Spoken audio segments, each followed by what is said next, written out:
नमस्कार मित्रांनो, क्रोममधून जेव्हा आपण यूट्यूब स्टुडिओ लॉग इन करायला जातो तेव्हा क्रोम काय करतो तर आपल्याला यूट्यूब स्टुडिओ जो ॲप्लिकेशन आहे आपल्या मोबाईलमध्ये त्या ॲप्लिकेशनमध्ये घेऊन जातो.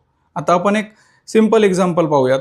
मी आता क्रोममध्ये आलो आहे. क्रोममध्ये मी यूट्यूब स्टुडिओ सर्च केलं आहे आणि मी जेव्हा यूट्यूब स्टुडिओवर क्लिक करतो तेव्हा मात्र मी जो माझा मोबाईलमध्ये यूट्यूब स्टुडिओ इन्स्टॉल्ड आहे त्या यूट्यूब स्टुडिओमध्ये जातो. पण मित्रांनो, मोबाईलमध्ये इन्स्टॉल्ड असलेल्या यूट्यूब स्टुडिओच्या काही लिमिटेशन्स आहेत. तिथे आपण व्हिडिओ एडिट करू शकत नाही. तिथून फक्त आपण व्हिडिओ अपलोड करू शकतो, डिलीट करू शकतो, टॅग करू शकतो, पण तिथून आपण व्हिडिओ एडिट करू शकत नाही. आणि म्हणून गुगल क्रोममध्ये यूट्यूब स्टुडिओ कसं लॉग इन करायचं ते आपण बघूयात. डेस्कटॉप साईट म्हणून ऑप्शन आहे. डेस्कटॉप साईटवर आपल्याला क्लिक करायचं आहे.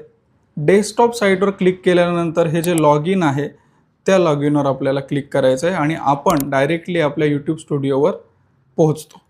मित्रांनो, यूट्यूब स्टुडिओचा इंटरफेस असा आपल्याला दिसतो आणि हाच इंटरफेस आहे जो आपल्याला कम्प्युटरवर सुद्धा दिसतो. मग गुगल क्रोममध्ये जेव्हा आपण डेस्कटॉप साईटवर क्लिक करतो तेव्हा जसं आपल्याला डेस्कटॉपवर म्हणजे कम्प्युटरच्या स्क्रीनवर दिसेल तसंच आपल्याला मोबाईलवर दिसायला सुरू होतं. आणि मग आता या साईटवर गेल्यानंतर तो व्हिडिओ एडिट कसा करायचा ते आपण आता पाहणार आहोत. समजा मी कंटेंटमध्ये गेलो. कंटेंटमध्ये माझे हे सर्व व्हिडिओज आहेत. त्यातलं एक व्हिडिओवर मी क्लिक केलं. त्या व्हिडिओवर क्लिक केल्यानंतर एडिटर म्हणून ऑप्शन आहे. एडिटरवर क्लिक करायचं. एडिटरमध्ये गेल्यानंतर बघा इकडे आपल्याला ट्रिम अँड कट आणि ब्लर हे दोन ऑप्शन दिसतात. मग जर आपल्याला व्हिडिओ कट करायचा असेल तर इकडे क्लिक करायचं. इथे काहीच करायचं नाही, फक्त एक न्यू कट म्हणून ॲड करायचं आणि जिथे आपल्याला कट द्यायची आहे तिथे आपण तिथे ड्रॅग करायचं.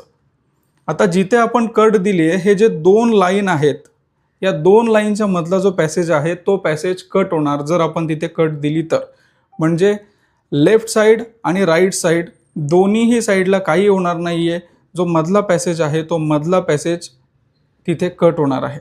मग इथे कट दिली आणि मी इथे ओके केलं तर बघा चाणक्य मात्र शांत लागतं माहित नाही. हे बघा तो पोर्शन कट झालेला आहे. मेंबरने केलेली आहे ज्यांचं नाव आहे गोपीचंद लागतं माहित नाही. हे बघा तो पोर्शन कट झालेला आहे आणि तो पोर्शन आता आपल्याला त्या व्हिडिओमध्ये दिसणार नाही.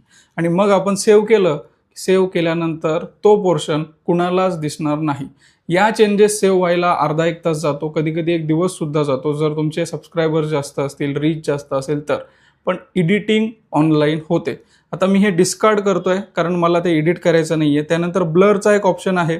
कस्टम ब्लर आणि फेस ब्लर या दोन्ही ब्लर आपण इकडे करू शकतो. हे बघा इथे हा रेक्टँगल आला. इकडे आपण आपल्याला जे काही ब्लर करायचं आहे ते करू शकतो आणि जेवढ्या पोर्शनला करायचं आहे तेवढ्या पोर्शनला आपण ब्लर करू शकतो. इथे ऑप्शन आहे. इकडे जर आपण ड्रॅग केलं तर जेवढा पोर्शन आपल्याला ब्लर पाहिजे तेवढा पोर्शन आपल्याला ब्लर करता येतो. आणि मग मित्रांनो, आपल्याला जिकडे ड्रॅग करायचे तिकडे ड्रॅग करायचं आणि जर आपण प्ले केलं तर आपल्याला दिसतं की इथे ब्लर दिसणार.